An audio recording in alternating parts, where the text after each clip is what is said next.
Chair's broke. Oh, what have you done? Never mind. Phil broke the chair. No. Okay, carry on. Edit that. Hello and welcome back to our YouTube channel and our blog. And we're in the greenhouse on the plot and it's bloody freezing. You can't say bloody I've said on it. YouTube, Kath. You said it. No, they'll chuck us off. So it's 5 degrees in here at the minute, but it feels more like 2. Yeah, it's absolutely freezing outside. There's a storm coming in tonight. Storm and, wind, isn't it? Yeah, it's coming in right across the north of England and across the UK. So we thought we'll do a little vlog, as you do. Yeah, there's no one down here, by the way. I can it's a good understand excuse to come to the plot.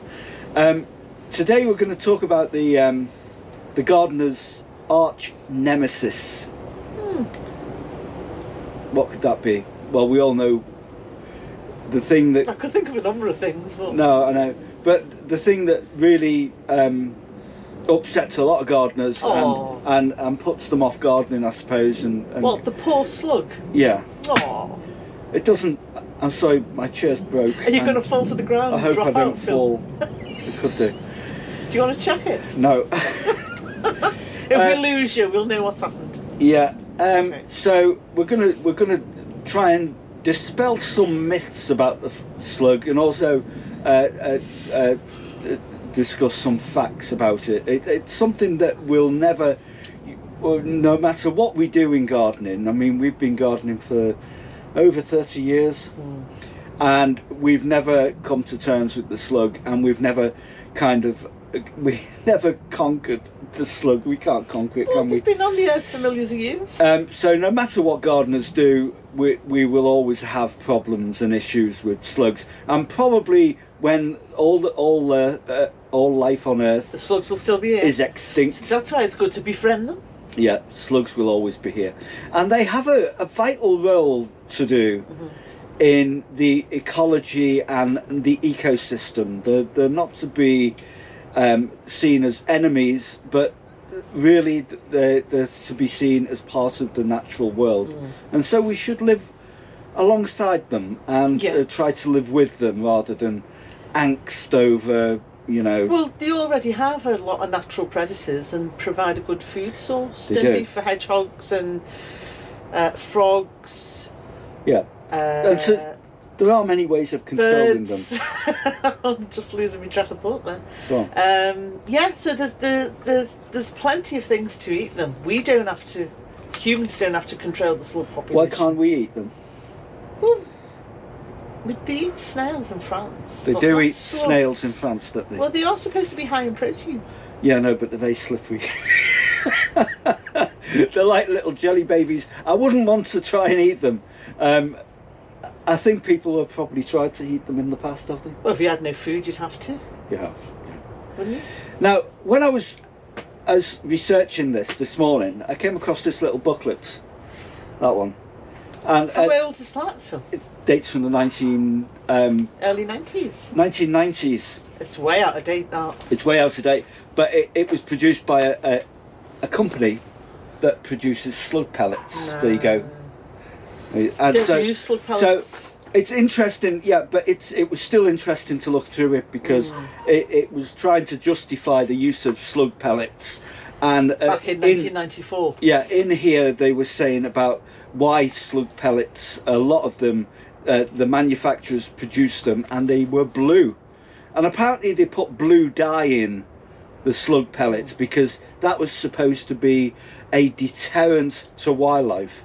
This was this slug pellet was trying to deter wildlife from eating it, and apparently if you dye it blue, then the birds aren't attracted to it. No. That's what they were saying in here. That's a myth. And also they use a chemical in here. Was it called? Metaldehyde. Metaldehyde. Which they say that basically the only way that animals would die from metaldehyde poisoning would be if they ate thousands of these slug pellets. No. Now, there's more research. Common research says that that's not true. Yeah. They were also trying to say that if animals won't eat dead slugs, basically.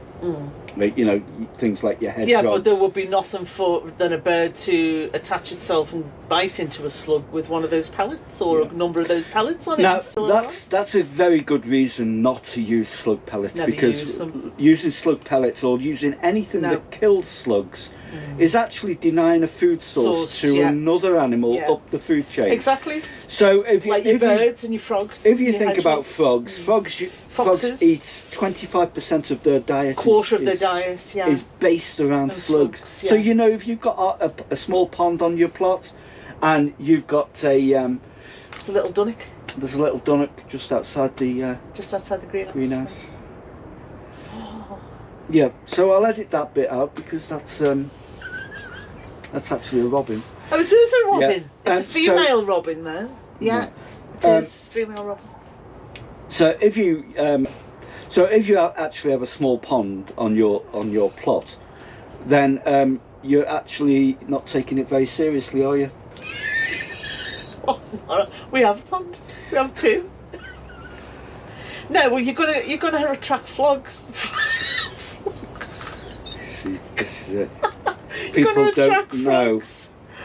You know, you watch these videos, you think they're all great, and you think it's really fun. Look at them two, they're having fun, aren't they? We're distracted by the robins. Well, that's a nice thing to be distracted by. I'm sure people would appreciate that. I'll have to edit this now. Come on. So, if you've got things like ponds on your plot, and you've got like half a dozen frogs, well, that's a substantial amount of slugs that they can control in and around that pond area, but not just in and around the pond area, because they wander around the plot, don't they, and around the site. They do, because I mean we've had people. What, did they put the wellies on and have a walk? No, they do. They do have a wander about. They don't just stick to the ponds. They have a wander about. They do, Kath. And, but then you dude, look at this. This is not on, is it? It's not going well. No, well, listen. I mean, you've got your three main slugs, haven't you? You've got your grey field slugs. Have you? Yeah. Yes. Who? I mean, they're the ones who attack all your lettuces and your brassicas and your leafy stuff. Yes. And then you've got your common garden slug, which tends to go for you more on. You'll see them on your potatoes mainly, root vegetables and stuff like that.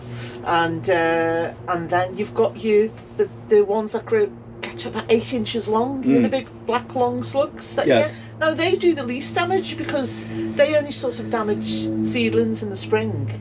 So you can protect them pretty much. But your other two are the ones that devastate your crops. Yeah, basically. But you've also got exotic known slugs like tiger slugs and they're lovely, actually. Leopard slugs, and there have lots of different varieties of slugs, aren't there? And the thing about them is you can't tar them all with the same bush, because I can't believe we're having this conversation. Well, they're all individual. They are. They've got their own personalities, and they're very intelligent. And they wonder about the plot. And well, they certainly do that. And I'll tell you what, they have different feeding habits as well. And from experience, actually, the slugs that do the most damage are not the really big, they're the smaller slugs. They're the tiny slugs. And there are many natural ways, without the use of slug pellets, that we can control and try and mitigate the if you let slugs run riot on your crops, obviously you're going to have damage. They're gonna wreak havoc on. Well, you've got a couple of options, haven't you? Yeah, there's a number of options and strategies that we used over the year? Well, we've used things like sheep's wool, which a lot of people have used and have had success rates with it, and some may not. But it's about a layering system, isn't it? You could have like a layer of coffee grind. You could have copper tape in some respects, depending on how you've got structures around your crops. Yeah. Eggshells and grit mixed can work. They don't like They don't like walking over that surface, do they? No, they just like to walk about freely, nice and smooth. They have little legs. They walk around. They've only got little wellies. No, they only little wellies. Haven't they also got something like 27,000 teeth? 27,000 teeth. Oh, that's a lot of holes, isn't it? Yeah. 27,000 teeth. That's incredible, isn't it? So I think no wonder they're eating munching the way endlessly. I think and it does work. We've tried also, when you're taking off dead leaves from your cabbage or your lettuce or your beet or your spinach, and you do create a mound in a specific place, then they do home to that. Yeah. And they will feast on that, and that can deter a certain amount of damage. Yeah. You've got to use strategic thinking. You have. And I think that the organic ways, like the coffee grinds and the sheep's wool and the grit and the eggshells, copper tape, they're not all 100% proof, we know that, but if they're done in a layering fashion, it just deters them and they'll go on to something else. I'd be interested in any viewers who have used particular methods and found them particularly successful or not so, as the case may be. Do you know what Napoleon said? He said an army marches on its stomach. And so you can see that slugs are like an army, aren't they? They're like an army of things that just eat and eat and eat. Yeah, but they're also and very over what was it that we read is that we in a 2-meter space of land in the garden or on the plot, there were over 200 slugs. In that 2-meter space. And plus, any one you've time, probably got thousands of unhatched eggs as well. That talking of eggs and that, I mean, I don't specifically go for the nematode option. The nematodes, because again, I think that's denying a food source in the natural food chain. For the rest but they of are a natural kind of well, not deterrent, but they're a natural control, aren't they? Because nematodes, again, are part of. It's a natural way of controlling slugs rather than using pellets. But if you're talking about keeping the slug population within the food chain, then my approach would be to bring more wildlife into your garden or your allotments. So you're doing things like, you've got hedgehogs boxes where you're encouraging hedgehogs to come in. They'd have a natural food source. So you're setting up nesting boxes where you've got birds coming in and they're eating on slugs. Right, okay, we've talked about frogs, right? And you've got the frogs, so prawns. Okay, we've talked about frogs, but also newts and toads. Yeah. Newts and toads that eat slugs as well. There's a kind of beetle that eats slugs, isn't there? There's what's which you can provide. Which you can provide. It's in there. Is it in here? It's in here. There's a beetle called if we can find it. The carabid. The carabid beetle. Yeah. Which kind of eats slugs. So if you build little log houses and towers and mound up wood and create habitats for the beetles to live in, it's all about restructuring how you manage them. We know about hedgehogs. They polish off a good fair number of slugs in a night, because slugs are mainly nocturnal, aren't they? They come out at night and they feed at night, and that's when most of the damage occurs. And then they go. Now, also that there are birds. There are birds that feed off slugs, and what are they? You've got your thrushes, your blackbirds, your starlings, your magpies. What else? There's a whole load of others. What about things like sparrows and? Of course, they feed off slugs. Yeah, sparrows I think do from time to time. I don't think sparrows do actually. Do they not? No. Are they just insectivorous? No, I think sparrows eat corn, don't they, and stuff like that. You're going to have to edit this. I have to edit this out because I've just made that up now about sparrows, and you've gone along with it. You see, so come on, keep focused. Well, we know there are a lot of birds, and we'll your bigger birds. Shall we try and put a list up of some of the things just that help? run through some of them. Yeah. Now, what's your feeling, for instance, about what's your feeling about beer traps? I don't agree with beer traps because you know, again, you're breaking into the food source and they drown in the beer, and then they're not, and it stinks, and it's not much good to animals because once they're in that stage, they won't eat them. So it's not good to the frogs or the hedgehogs or the foxes. It's not good for birds because they won't feed on those when they're in that stage. So why are they attracted to beer, do you think, slugs? Is it the yeast? The yeast, the hops. The hops in the beer? Yeah, I think it's the smell. And they end up drowning, don't they? They tend to go for that kind of thing. But I like the idea that you had about putting loads of like mounds of dead matter, and that attracts them into that mound and off your crops. Yeah, it's just a great way of doing it, isn't it? Yeah. And then that becomes like a little station for wildlife to go. Yeah. And they know they'll get a feast of slugs there and stuff. You know, because not only will that will also encourage insect life to live within that matter, which then you know, birds can feed off as well. So that's another. It's all about keeping this food source balanced and keeping it productive. Yeah. Because food on a plot is not only for humans, you know. There's other people who inhabit it, other creatures who inhabit it. Other people as well. And sometimes. And it's too careful for this. But I think, you know, if you're growing food and you're trying to be organic and stuff, I would feel very uncomfortable about using something like slug pellets. Well, anyone who professes to be organic and uses slug pellets is not organic. No. You know, that's it, end of. I heard also that some gardeners like to cut them up and stuff like that. Which? Slugs. Oh, that's you know where horrid. they find them? They go out at night. I think some and gardeners try and are, they say dispatch them. Yeah. Well, I would never like to dispatch a slug at all. No. I mean, I'd collect them, but you know, even if you collect them and then throw them over your next door neighbour's wall, which some people have done in the past. Well, I mean, if you've got a respect, if you do that, no. Listen, if you do that, you should be aware that slugs leave a trail. Yeah. And that trail leaves a scent. Yeah. And even if you take them slugs quite away from your home, they will eventually find the way back.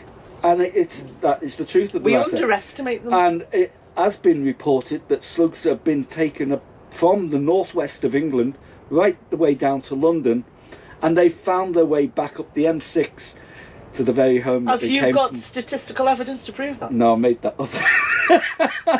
No, but there have been. If I can get a word in, you can see what I'm trying to say, can't you? There have been studies where they've dot marked certain snails. Yes. And they've put them on a different path and a different route, and they've also found their way back to a specific site that they go to regularly. So there are various schools of thought on that. Really. There is a certain intelligence to slugs, isn't there? Well, they've been on the earth for thousands of years. If we didn't have billions of years, probably millions. If we didn't have slugs and snails, we'd be high, head high in debris matter. Yeah, you know, true, they're a managing network. They do. You know, and we should have more respect for them. Yes, we should. Quite honest. And a lot of people say that we've evolved from a slug. Because a slug is basically a mollusk. A mollusk, and it's basically a living, breathing. Or gastropod. Stomach. Gastropod. Isn't it? Yeah. Food goes in one end, it comes out the other. A bit like humans. Yeah. So we've very much evolved from slugs, haven't we? Yeah, very much so. Some people more than others. We found many slug-like creature on our travels. Yes. Anyway, we won't talk about that. I hope you've enjoyed this video. I hope you're going to back up a lot of this, with research. I'll do my best. Yeah. And if you have enjoyed the video, then give us a thumbs up, like and comment on what you see. Thumbs down. If you've got any solutions on how to combat the dreaded slug, then leave your comments at the bottom of this video. And yes, we'll be back with another video when it's a bit warmer. in the near future? Well, it won't get warm for another 6 months, Cass, so we'll have to carry on getting colder before we get warmer. No, well, we will have warm days in between, Phil. The temperature in Britain does not standardly at one level. It fluctuates quite a lot. Yeah.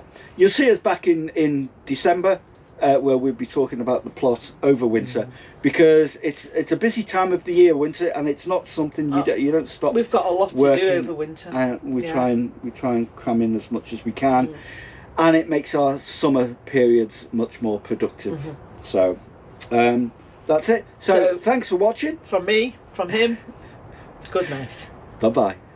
Bye bye.